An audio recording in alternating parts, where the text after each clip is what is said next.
खुदावंद आप सबके साथ हो, आपके साथ भी हो। हमारे खुदावंद यीशु मसीह की पाक अंजील मुकद्दस यूहन्ना के मुताबिक ए खुदावंद तेरी तमजीद हो। उसके 20वें बाब में से सुनेंगे।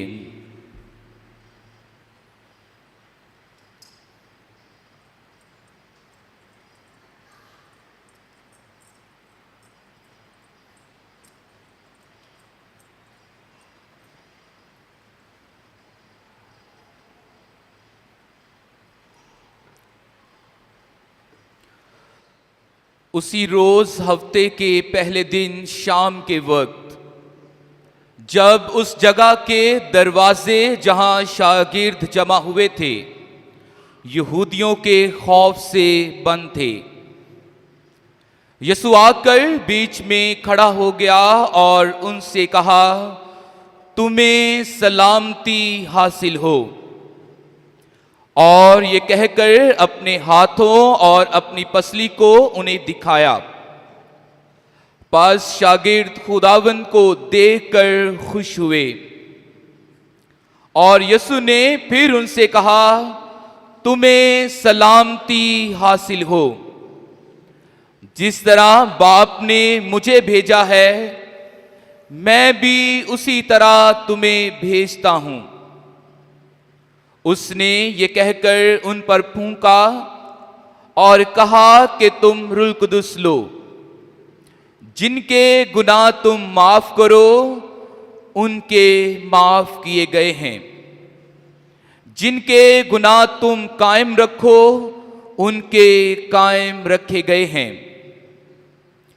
मगर उन 12 में से एक यानी तोमा उर्फ दिदमुस यीशु के आते वक्त उनके साथ ना था। तब दूसरे शागिर्दों ने उससे कहा कि हमने खुदावंद को देखा है। मगर उसने उनसे कहा, जब तक मैं उसके हाथों में मेखों के छेद ना देख लूं और मेखों की जगह अपनी उंगली ना डाल लूं और अपने हाथ को उसकी पसली में ना डाल लूं, हरगिज यकीन ना करूंगा। 8 रोज के बाद उसके शागिर्द फिर अंदर थे और तोमा उनके साथ था। गो दरवाजे बंद थे तो भी यीशु आया और बीच में खड़ा होकर बोला, तुम्हें सलामती हासिल हो। फिर उसने तोमा से कहा कि अपनी उंगली पास लाकर यहां दाखिल कर और मेरे हाथों को देख, और अपना हाथ पास लाकर उसे मेरी पसली में डाल और गैर मुत्किद नहीं बल्कि मुत्किद बन। तोमा ने जवाब में उससे कहा, तू मेरा खुदावंद और मेरा खुदा है। यीशु ने उससे कहा, ए तोमा, इसलिए कि तूने मुझे देखा है तो ईमान लाया है। मुबारक वो हैं जिन्होंने नहीं देखा तो भी ईमान लाए हैं। और यीशु ने अपने शागिर्दों के सामने और बहुत से करिश्मे दिखाए जो इस किताब में लिखे नहीं गए, लेकिन ये इसलिए लिखे गए हैं कि तुम ईमान लाओ कि यीशु ही अल मसीह इब्ने खुदा है और कि तुम ईमान लाकर उसके नाम से जिंदगी पाओ। अंजील मुकद्दस के वसीला से हमारी खताएं माफ की जाएं। ए मसीह तेरी सताइश हो। मसीह खुदावंद में मेरे अजीज बहनों भाइयों, आज हम आलमगीर कलीसिया के साथ मिलकर पाशका के दूसरे इतवार की इबादत में शामिल हैं ताकि हम खुदा की परवरदिगारी का शुक्रिया अदा करते हुए अपनी जिंदगियों से उसके नाम को जलाल दे सकें। आज ईद पाशका का 8वां है, यानी आज ईद पाशका का 8वां दिन है। और ईद पाशका हमारे ईमान की सबसे बड़ी ईद है और इसे ईद तमाम ईदों की मां ईद कहा जाता है। और इसे ईदों की मां इसलिए कहा जाता है क्योंकि हमारा खुदावंद यीशु मसीह मौत पर गालिब आकर अपने कहने के मुताबिक जो है वो तीसरे रोज मुर्दों में से जी उठता है। और यीशु का ये पैगाम, उसके जी उठने का ऐलान और पैगाम जो था, ये ईमानदारों के ईमान को मजबूत करता है। और इसी ऐलान से, इसी पैगाम से मसीहत का आगाज होता है कि यीशु दर हकीकत मुर्दों में से जी उठा है और जो उसके जी उठने पर ईमान लाता है वो मसीही कहलाता है। इसीलिए इंताकिया में पहली बार मसीही जो है, वो ईमानदार जो है, वो मसीही कहलाए जाते हैं क्योंकि उन्होंने यीशु के दुख सहने, उसके मरने और उसके जी उठने पर ईमान रखा है। अजीज मोमिनीन, मैंने कहा कि ये ईद पाशका तमाम ईदों की मां ईद है। क्यों? क्योंकि ये इस ईद का जश्न जो है ये एक दिन का जश्न नहीं है, और इस ईद का जश्न जो है ये 50 दिनों तक जारी रहता है। और मुकद्दस अगस्तीन कहते हैं कि ये 50 दिनों का जश्न ऐसे मनाया जाना चाहिए कि जैसे ये जश्न एक दिन मनाया जा रहा है, यानी कि खुदावंद यीशु मसीह के जी उठने की खुशियां 50 दिनों तक जारी और सारी रहनी चाहिए, सेम रहनी चाहिए। उसी तरह जिस तरह हमने पाशका के दिन नारे लगाकर खुदा का शुक्र अदा करके हमने यीशु के जी उठने की खुशियां मनाई हैं, इसी तरह ये जश्न जो है ये 50 दिनों तक जारी रहना चाहिए। और मोमिनीन इस जश्न को पूरे ईमान के साथ मनाते हैं और खुदा का शुक्रिया अदा करते हैं। अजीज मोमिनीन, खुदा हमेशा अपना प्यार और अपना फजल और अपना रहम इंसानों को दिखाता है और उन पर हमेशा मेहरबान रहता, अपनी सलामती देता और उन्हें हमेशा मुत्तहिद करता है। और आज जब हम दूसरे पाशका के दूसरे इतवार की इबादत में शामिल हैं, तो आज की तीनों तलावतों का मरकजी ख्याल खुदा की शफकत, खुदा की मोहब्बत और खुदा का रहम है। और ये पाशका का दूसरा इतवार जो है ये इलाही रहम का इतवार कहलाता है, ये खुदा की इलाही शफकत का त्यौहार कहलाता है, ये खुदा की इलाही सलामती का त्यौहार कहलाता है। क्यों इसे इलाही रहम का इतवार कहा गया है? रहम जो है ये खुदा की माफी है, ये खुदा की मोहब्बत का तजर्बा है और ये रहम खुदा की माफी है कि जब हमने गुनाह किया है और हमें खुदा अपनी शफकत से, अपनी मोहब्बत से हमारे गुनाहों को माफ करता है, तो हम खुदा की रहमत जो है वो हासिल करते हैं। मैंने कहा कि इस इतवार को इलाही रहम का इतवार जो है वो क्यों कहा गया है? इसे इलाही रहमत का इतवार इसलिए कहा गया है क्योंकि वो खुदा का रहम जो वो अपने बेटे के जरिए कलवरी के मकाम पर हमारे लिए बेचता है, हमें अपना रहम हम पर नाजिल करता है, वो यीशु के मुर्दों में से जिंदा होने के बाद भी जारी और सारी है। और वो कलवरी के मकाम पर हमारे गुनाहों को माफ करता है कि ऐ बाप, इनको माफ कर, क्योंकि ये नहीं जानते कि क्या करते हैं। और जब माफ करता है तो कहता है कि तू आज ही मेरे साथ फिरदौस में होगा। और अजीज मोमिनीन, ये इलाही रहम का जो इतवार है, एक पॉलिश नन जो थी जिनका नाम फॉस्टीना था, इन्होंने 1934 में खुदावंद यीशु मसीह की रोया देखी।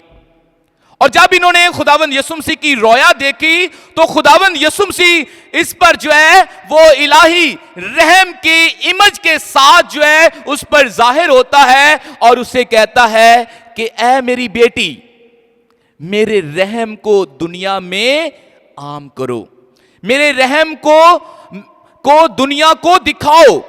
और जो फॉस्टीना है, मुकद्दस फॉस्टीना, वो खुदावंद यीशु मसीह के रहम का प्रचार करती हैं और खुदावंद यीशु मसीह से कहते हैं कि वो रूह जो इतराफ के लिए जाती है और मेरा पाक बदन और खून लेती है, वो खुदा के रहम से मुकम्मल तौर पर मालामाल हो जाती है और खुदा उसके तमाम गुनाहों को माफ करता है और वो गुनाहों से छुटकारा पाकर खुदा की मोहब्बत और खुदा के रहम का तजर्बा करता है।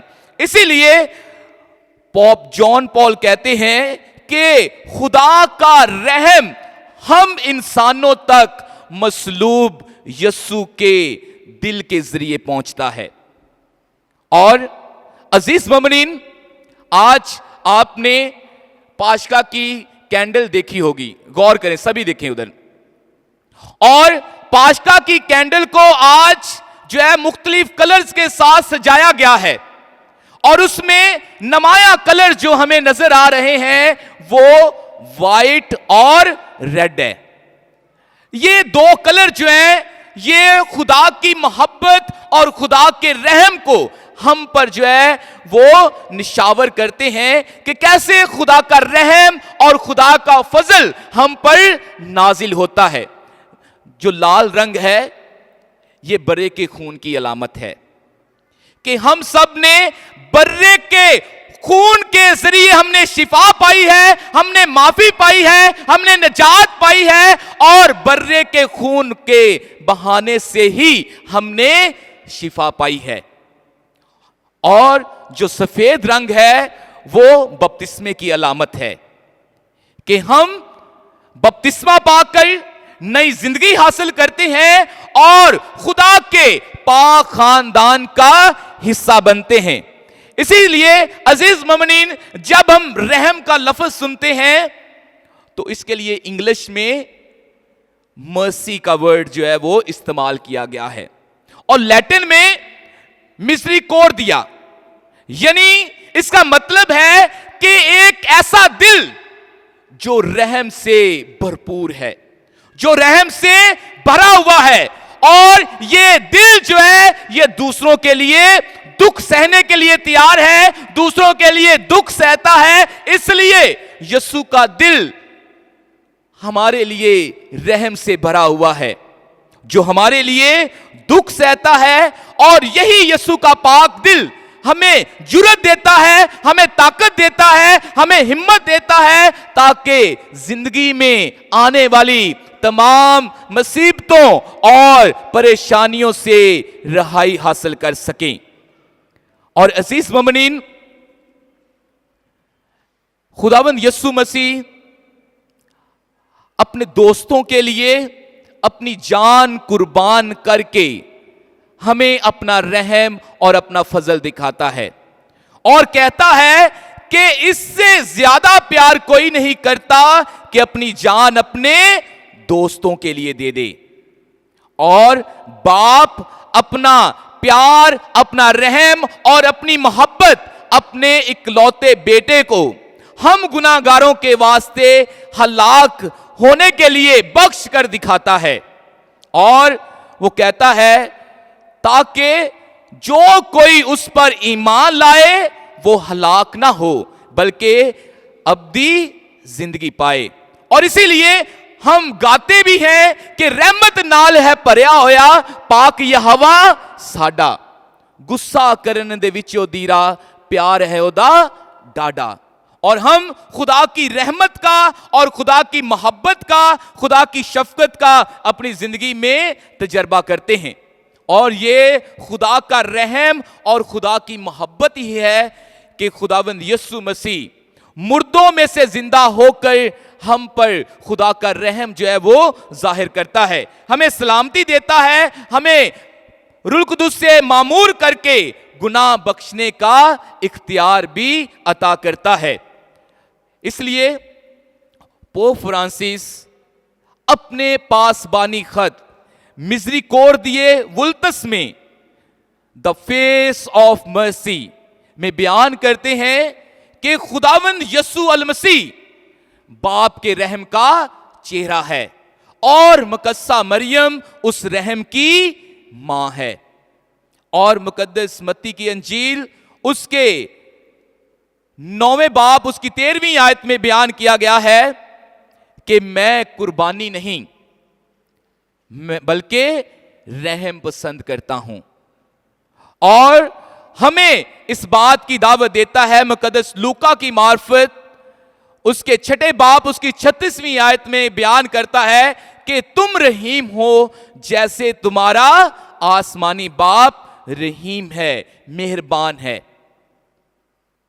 और अजीज मोमिनीन, ये इलाही रहम का इतवार हमें इस बात की दावत देता है कि जो फजल, जो रहम, जो मोहब्बत हमने खुदा से पाई है, हम उसे एक दूसरे के साथ बांटें। आज की पहली तिलावत जो रसूलों के अमाल में से ली गई है, उसमें मुर्दों में से जी उठे मसीहा की खुशखबरी सुनकर लोगों की जिंदगियां तब्दील हो जाती हैं और जी उठे यीशु पर ईमान लाने और उसे अपना नजात दहिंदा कबूल करने के बाद उनकी जिंदगियों में 3 अहम काम जो है वो सरंजाम होते हैं। और वो 3 काम कौन से हैं? सबसे पहला जो ईमानदारों की जिंदगी में अहम काम जो है वो सरंजाम होता है, वो ये है कि वो एक ऐसी जमायत तश्कील देते हैं जो यक दिल और यक जान है, यानी एक दिल और एक जान है। और दूसरा, उनकी जिंदगी में जो अहम काम होता है वो ये कि वो लगातार खुदावंद यीशु मसीह की जिंदगी और खास तौर पर उसके मुर्दों में से जिंदा होने की हकीकत को समझ लेते हैं।